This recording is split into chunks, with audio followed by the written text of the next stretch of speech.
যে মুসলমান তারা মার খাচ্ছে। অনেকে বলে কেন মুসলমান মার খাচ্ছে, অনেকে বলে মুসলমান লেখাপড়া নাই, মুসলমানের কাছে অস্ত্র নাই, নানান কারণ বলে। কিন্তু কোরআন কি বলছে? সূরা তাওবার 39 নম্বর আয়াত, তোমরা যদি আমার রাস্তায় অভিযানে বের না হও আমি তোমাদের শাস্তি দেব, অন্য জাতি তোমাদের উপর চাপিয়ে দেব।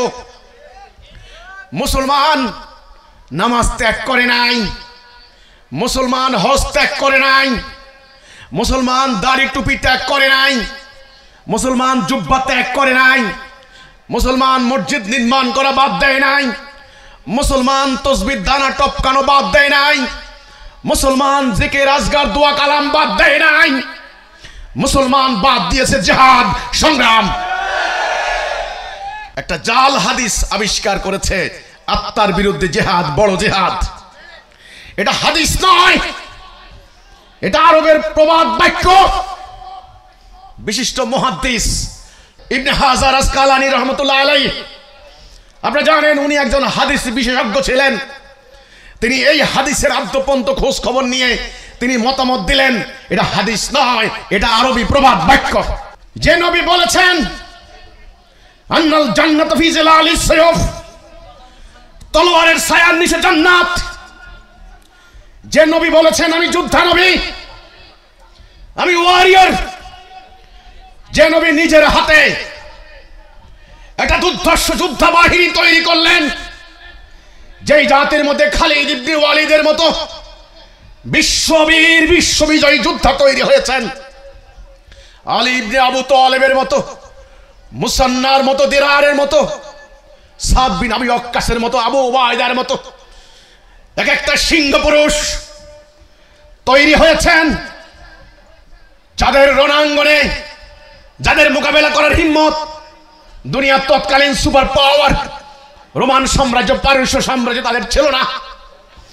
সেই নবীর উম্মত কি করে জিহাদকে অস্বীকার করতে পারে? যেই কোরআনে আল্লাহ রাব্বুল আলামিন জিহাদের কথা 600 বার বলেছেন, এই জাতি কি করে জিহাদ ভুলতে পারে? এদেরকে ভুলানো হয়েছে।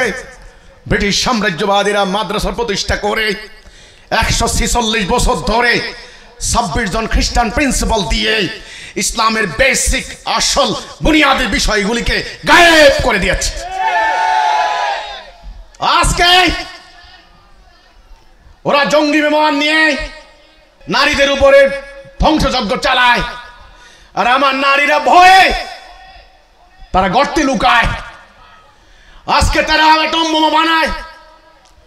আজকে আমেরিকা শত শত গ্যারিসন সারা দুনিয়াতে, আর আমরা মুসলমান টরে ভয়ে আমরা জিহাদের কথা বলি না। জিহাদের কথা বললে আবার জঙ্গি ট্যাগ লাগিয়ে দেওয়া হবে। টেরোরিস্ট, সন্ত্রাসী, মৌলবাদী, ফ্যানাটিক, ফান্ডামেন্টালিস্ট, এই সমস্ত শব্দগুলি তারা আমাদেরকে ট্যাগ লাগিয়ে দেয়। কিন্তু গত 100 বছর মানব জাতি সাক্ষী আছে, দুনিয়াতে যত হত্যাকাণ্ড ঘটেছে, 18 কোটি মানুষ খুন হয়েছে। আল্লাহর কোরআনের কারণে কয়জন খুন হয়েছে? হয়নি, এই তোমাদের কারণে। তোমরা দুনিয়াতে জঙ্গিবাদকে, সন্ত্রাসবাদকে, সাম্রাজ্যবাদকে প্রমোট করেছো। এটাকে বন্ধ করতে হলে একটা ন্যায় যুদ্ধ করতে হবে। কিসের যুদ্ধ? যুদ্ধ 2 প্রকার। এক প্রকারের যুদ্ধ আল্লাহর পথে যুদ্ধ। এই যুদ্ধ করে মুমিন। যারা মুমিন তারা লড়াই করে কার পথে? আল্লাহর পথে। যারা কাফের তারা লড়াই করে কার পথে? তাগুতের পথে। ন্যায় যুদ্ধ, আল্লাহর পথে যুদ্ধ।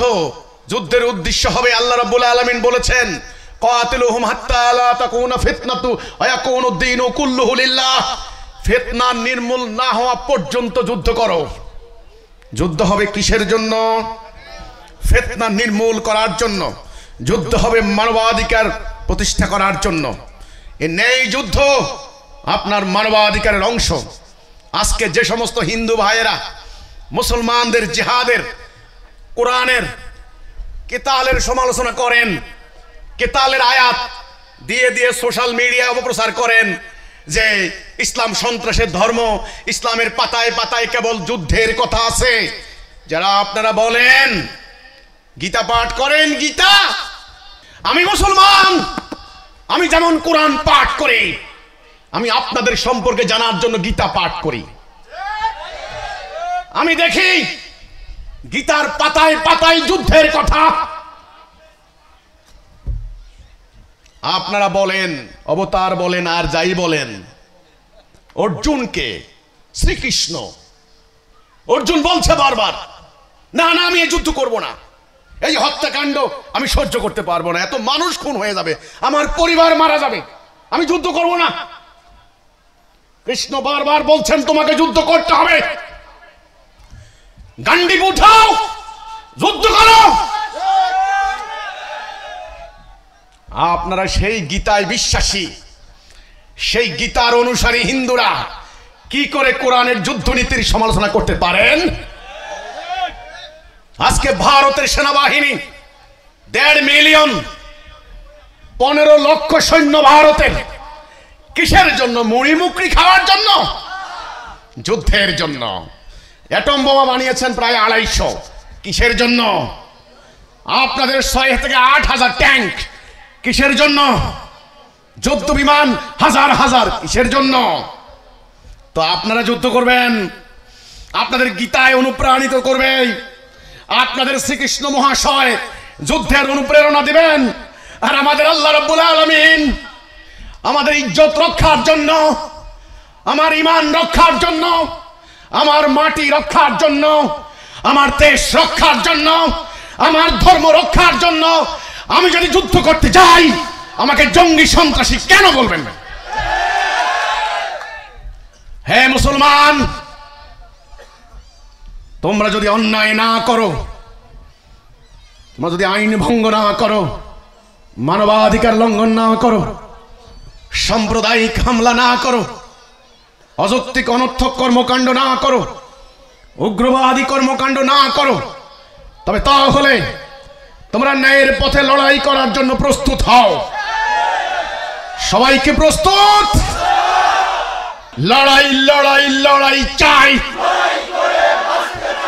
লড়াই করে বাঁচতে চাই, এ মরলে শহীদ বাঁচলে গাজী, আমরা সবাই শহীদ হব।